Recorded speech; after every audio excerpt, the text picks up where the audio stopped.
The spears are one of a handful of weapon classes in this game that tend to be better paired or power stanced, more so than just two-handed, because these movesets do come at very fast and hit simultaneously, and it's to the point that the animations of these power stancing combos are just as fast as like a regular two-handed or even a one-handed combo. But being that you're hitting with multiple weapons, you're going to be doing a bunch more damage and a bunch more status effect buildup. Now these combos aren't going to get as much DPS as power stancing curve swords, but they do have a lot more range and offer piercing damage, so they definitely do have their own place. And being that these weapons are considered pole arms, they do get a bunch of really good weapon skill options available to them. Now when it comes to two-handed movesets, I would rather just use regular thrusting swords or heavy thrusting swords. Those weapon classes can just output higher amounts of DPS and it's probably going to be more consistent. So in almost every single instance that I am building around a spear, it's probably going to be paired alongside another spear. But for today, we are going to rank all 19 of them from worst to best based on how well they perform and how useful they are in PvE. Unfortunately, there are going to be like a bunch of mediocre options that the spears have to offer, because 12 of the 19 weapons can be infused, and a lot of these don't really offer many like unique movesets or anything different for that matter. But there are plenty of really good options as we will get into.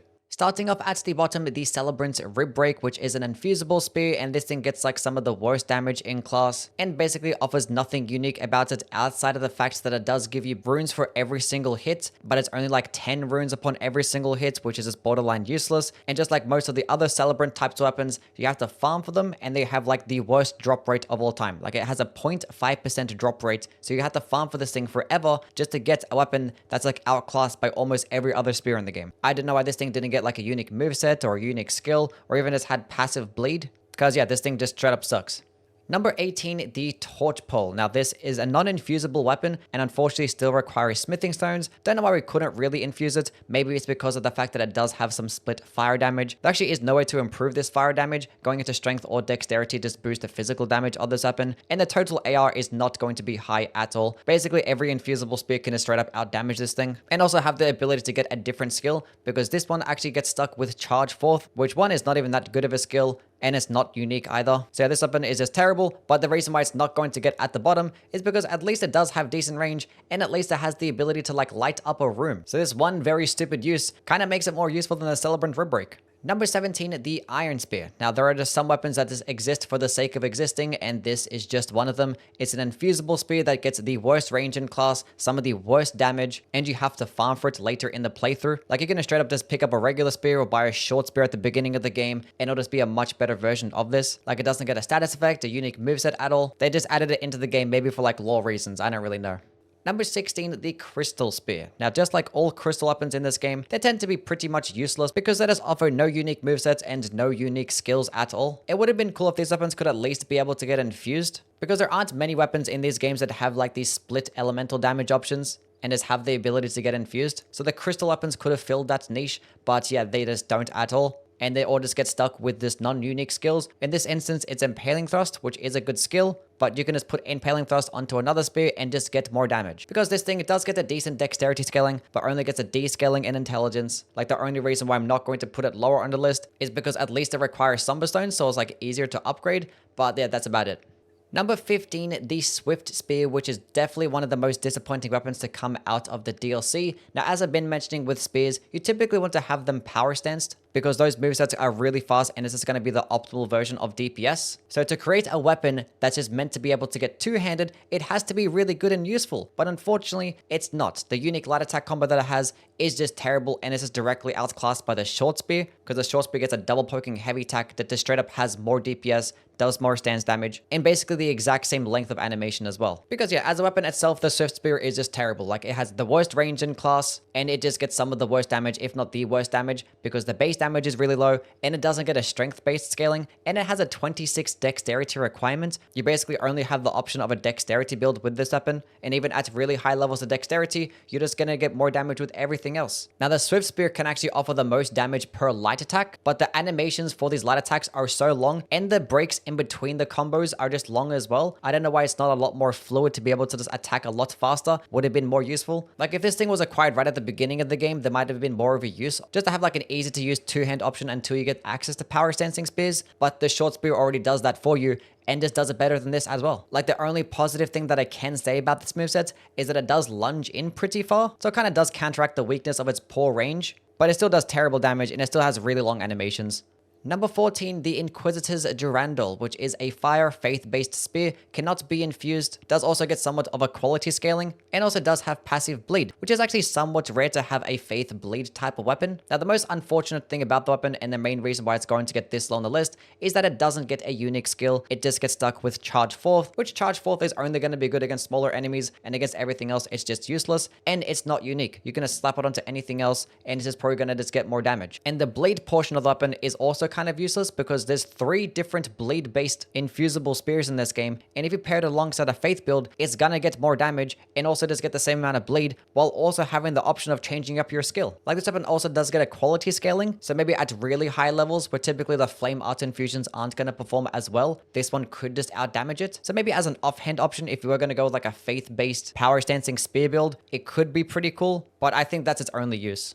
Number 13, the Partisan, another infusible spear. This one can be acquired earlier in the game. It does have to be farmed, and it doesn't really get the most amount of damage by any means out of all the other infusible spears, but it does have a couple of uses. One, it does have a horizontal swiping heavy attack, and it does offer slashing damage with this attack too, which typically with spears, you're obviously not going to get that option of getting these horizontal swipes, so it does offer nice variety with the moveset. Now, unfortunately, the main reason why it's going to still get lower on the list is because the spiked spear does everything this does, but just better. It has like very similar weight, scalings, and range, but it also offers the exact same moveset, does get the same horizontal swiping heavy attack, but it actually does have passive bleed, and it gives you striking damage instead. Which, yes, there are a lot more enemies weaker to slashing damage compared to striking damage, but striking damage complements piercing damage perfectly. There aren't many enemies resist to piercing damage, but the ones that are tend to be weaker to striking damage as well. For things like skeletons or borealis, or just undead enemies in general, it's just going to be much better to have the spiked spear. And the fact that it just gets passive bleed is just going to put it over the top. So unfortunately for the Partisan, the only reason you'd want to use it is because you think it looks really cool.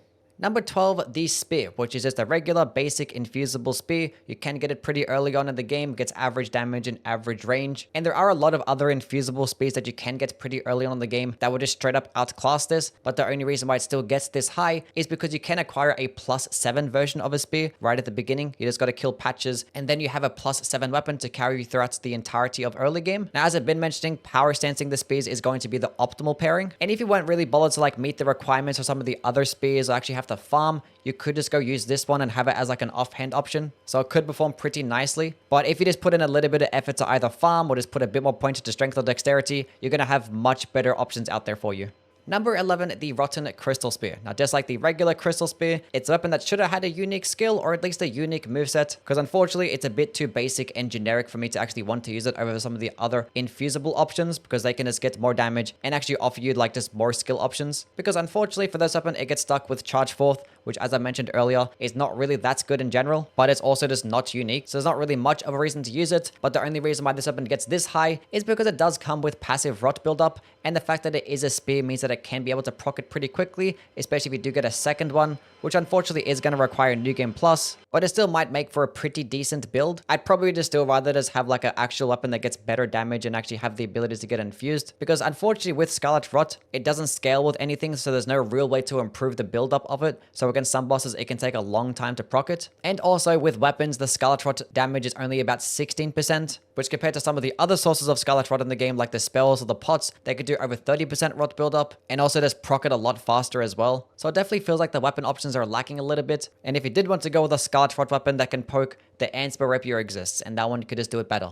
Number 10, the SMITHSCRIPT Spear, which is another infusible spear, and this one just does not get good damage at all. With basically every single infusion, it just gets some of the worst damage, but just like all the other SMITHSCRIPT weapons, it actually does get a projectile heavy attack, and this also does extend to the running heavy attack too. It just throws out the weapon. Now, typically with these SMITHSCRIPT heavy attacks, they just have a lot of downsides going for them. They don't really get much damage, they cost a lot of stamina, and probably worst of all yet, they don't do much stance damage, which typically with charged heavy attacks is like your only real way to proc a stance break. But with the spears, they get such long heavy attacks with really poor stance damage anyway, so it's not that big of a downside. And honestly, I just consider it to actually be a net positive to actually have this attack. And you can throw it out pretty quickly and just do like just a bit more than light attack damage at a distance, and it's just not going to cost anything. And the fact that there are lots of projectile options in this game that are very cheap, that can just scale well with the dexterity as well. Things like Beast Roar, Stormblade, Ice Spear. These are all really cheap projectiles that could just do way more damage, go further, and just be more consistent. But if you did want to have like an impaling thrust type of build, then this actually will give you the option of actually having a projectile attack. But as I've been mentioning, you want to power stance spears, and if you have 2 different weapons, then you're going to have access to 2 different skills, and you could just have one with impaling thrust and another one with like Ice Spear, and it could be like a really solid build. So there's not really many uses that the SMITHSCRIPT spear actually does have.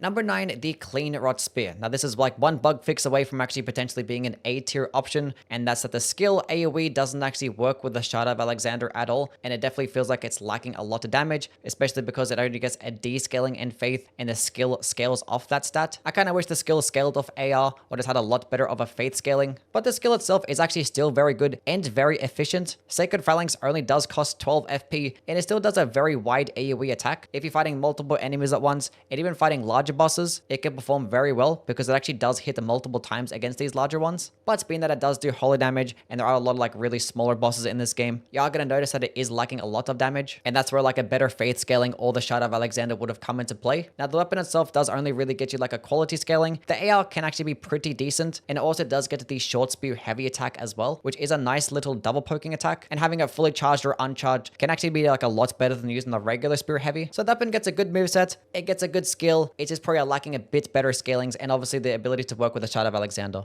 Number 8, the Short Spear. Now this weapon does tie for the worst range in class, and also have some of the worst damage as well, but it does have a few different uses to actually propel this thing into the A tier, and that's one, you can get it right at the beginning of the game. It is going to be one of the lightest spears with the lowest requirement as well, and being that spears actually offer you a whole bunch of really good skills out there. You can throw on things like Black Flame Tornado or Ice Spear onto this weapon, and just leave it in your back pocket, and then just switch to it every single time you want to use the skill. But the best thing about the weapon, in my opinion, is going to be its heavy attack. As I mentioned with the CLEANROT spear, it is a nice little double poke, and this uncharged version just makes it better than like the Swift spear. It just directly outclasses it, as it basically hits just as many times, but it does way more damage, and actually does do 11 stance damage for every single attack. You can also like mix up the charged heavy attacks in between, and with a charged heavy attack build, potentially with Cragblade, it can actually do some very nice damage, which the charged heavy attack of this short spear is just as fast as all the other spears, but it's just going to do more damage and hit multiple times. And with charged heavy attack builds, they're very easy to build around at the beginning of the game because all the buffs are available to you then as well. Now, it's not going to perform anywhere near as good as power stancing spears in my opinion.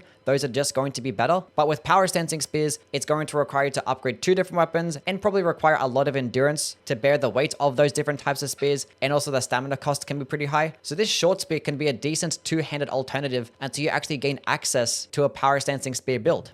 Number 7, the Pike. Now this is another infusible spear, and by no means does it have the most damage at all, but this thing just has ridiculous amounts of range to the point where you can kind of treat this thing like a projectile in some cases. Now the trade-off for it having this amount of range means that it does consume a lot more stamina, and it also does have higher requirements and weigh a decent amount. So if you actually did want to power stance it, unfortunately it is going to require a new game plus, because you can only get 1 per playthrough, and have a lot of stat investment. You need a lot of endurance and actually put up decent amount of points into strength. But as a 2-handed option, this thing can be very good. You're just going to be doing pretty decent damage at a further distance. It also does get a unique heavy attack, which is like this short range upward cut, which feels like it has like worse range than like the light attack, but it actually does have higher motion values, and it is faster as well. Now the main reason why I'm still not going to put it into the S tier is because I would just rather use things like a CROSS-NAGINATA instead. It doesn't have that much less range, but it just gets way more damage, and it actually gets you passive bleed as well. So I actually do consider it to be a bit outclassed by that weapon, but it still is amazing. Number 6, the Spiked Spear, which is one of 3 different bleed infusible spears in this game. And as I mentioned with the Partisan, it also offers the exact same moveset as that one, with that cool horizontal swiping heavy attack, which this obviously offers amazing variety because spears typically just get a bunch of poking attacks. And with the Spiked Spear in particular, it actually does do striking damage, which having access to both pierce and striking damage is just amazing. Enemies that are resist to piercing damage are typically weaker to striking damage, and vice versa as well. And the fact that this is combined with a decent damaging weapon that actually gets passive bleed, it can be very nice. Now, as I've been mentioning, power sensing spears is the go-to, and if that was the case, the CROSS-NAGINATA is still just going to out damage this thing, also alpha bleed and just have more range. But you only get 1 CROSS-NAGINATA per playthrough, so if you actually did want to go with a power sensing bleed type of build with an occult infusion into an arcane build, you're probably going to have the spike spear in your offhand. And another thing, being that the spike spear actually does have lower requirements and have lower stamina cost, you could just go pick up a second spike spear and just power sense those 2 instead, because unfortunately for the CROSS-NAGINATA, it is going to require a little bit more stat investment. So maybe at earlier levels, the Spike Spear could just be the best option. So it might still ultimately be outclassed by the Cross-Naginata, and it's not going to get anywhere near as much damage, but it still definitely has its uses. Number 5, the CLAYMAN'S Harpoon, which can be one of the highest damaging spears in the entire game. Now this is typically only going to be with an intelligence build or a strength intelligence build, because this weapon does come with split magic damage and an intelligence scaling, but has the ability to be infused. So if you actually wanted to have an intelligence spear, this is just the option for you. Even with a cold infusion, it actually still retains a pretty decent strength scaling. Also going into a heavy infusion and also pairing it alongside a magic buff, it can straight up result in this amazing amount of damage. Now do keep in mind, if you are going to go into a cold infusion or this heavy infusion, you're not going to get the most amount of damage out of Ice Spear, because this skill does scale of both dexterity and intelligence. But that's basically just the premise of this weapon. It's just like a high damaging spear that's meant for those intelligence or strength intelligence builds. Because unfortunately, outside of that, I would just rather go with some of the other options like the bleed based spears, because those ones are just going to be better for you and just be a bit more versatile as well. But it still does really well. At number 4, the Bloodfiend's Fork, which is going to be the last of the DLC spears I touch on. And this one also is another infusible bleed option. Does actually get pretty poor damage with like these regular dexterity builds. Also doesn't really offer much range as well. And if you're just going to compare it to the Cross-Naginata with like an arcane build or even a dexterity build, it's just going to be worse because the Cross-Naginata can just get more damage and more range. But the Bloodfiend's Fork does have 2 amazing things going for it. And that's one, it is just going to be the highest damaging faith-based option. Just like the Bloodfiend's Arm, when you have it with a faith infusion, going into the faith stats also boosts the physical damage, and it just gets stupid amounts of AR. Like this spear can quite literally be the highest damaging spear in the game, and it also is going to get passive bleed on top of that. And I also think it does have a very good use with these power sensing bleed types of builds. As I mentioned, it's not going to get as much damage as the Cross-Naginata, but it actually does offer you some more bleed buildup. It is a lot lighter, and it has lower requirements and cost a lot less stamina too. Like you can just farm for a couple of these Bloodfiend's Forks, which is another benefit. With the Cross-Naginata, you can only get 1 per playthrough. And when it comes to these weapon classes that are typically better power stanced, just having a weapon that you can farm is going to be more beneficial. And power stance Occult Bloodfiend's Fork could be a very decent alternative. It's going to get you more bleed, it's not going to get you as much damage, but it's not going to require anywhere near as much stat investment into dexterity nor into endurance. But once you did go into New Game Plus, I would just recommend just going to the Cross-Naginata anyway, because you are going to be at a higher level and you're just going to get a lot more damage. But once again, if you did want to go into those faith type of builds, just use the Bloodfiend's Fork. Number 3, the Death Ritual Spear, which is like one of many amazing dexterity and intelligence based weapons in this game. Like there's like 5 different S tier dex int weapons. And this one might not be the best amongst them, but it definitely can hold its own for a bunch of different reasons, and mainly being the skill. Spear Core Ritual for only 20 FP just rains down a whole bunch of spears from the sky, does amazing damage, can stun lock smaller enemies, especially does well against larger bosses, and actually can do a decent amount of stance damage too. And with how easy this thing actually is to spam, you can stance break really quickly and benefit of high critical damage, because this thing also does get 110 crit, which is actually the highest amount of crit out of all the other spears. Now, it might not perform the best when you only have shorter amount of openings at closer range, but in that instance, you could also just use the weapon itself and even those heavy attacks. The heavy attack is going to be the same one as the Partisan and the Spiked Spear with that nice horizontal swipe. It does get lower amounts of damage compared to like the regular poking heavy attack, but it does come out a bit faster, means that it's going to stance break quicker, and it's just going to be good variety and good hit detection. Now, this weapon is not going to be without any downsides. The skill does have a little bit of a delayed effect, so against smaller enemies that like to dodge around a whole bunch, it might not be the best thing to use, and also it only gets a D-scaling in intelligence, and the skill does scale primarily off that, so you're kind of picking and choosing between weapon damage and skill damage, but outside of those 2 things, it's just an amazing weapon with great coverage. Number 2, the Cross-Naginata, to what I consider the best infusible spear in the entire game. It gets some of the most range, it gets like the highest base damage, and it just gets like the highest damage throughout almost every single infusion. Like this thing can just out damage the rest, and it also gets passive bleed. So if you are going to go with those power sensing builds, this thing is like the best option. Now, unfortunately, you can only get 1 per playthrough, so if you did want to power sense them, it's only going to be a New Game Plus type of build, or just having somebody else drop it for you. It also is the heaviest spear in the game with some of the highest requirements, so it does require a lot of stat investment with this particular type of build. Now, the weapon also does get a unique light attack combo that does get a mix up of these like vertical, horizontal, and poking attacks, which does actually offer some nice variety, but it actually is a little bit slower than like the regular poking attack spear moveset. So those are like the main reasons why it's not going to get at number 1. But if you just do have a second Cross-Naginata, and if you are at higher levels with like an arcane build or even a dexterity build, there is like nothing better to use than this.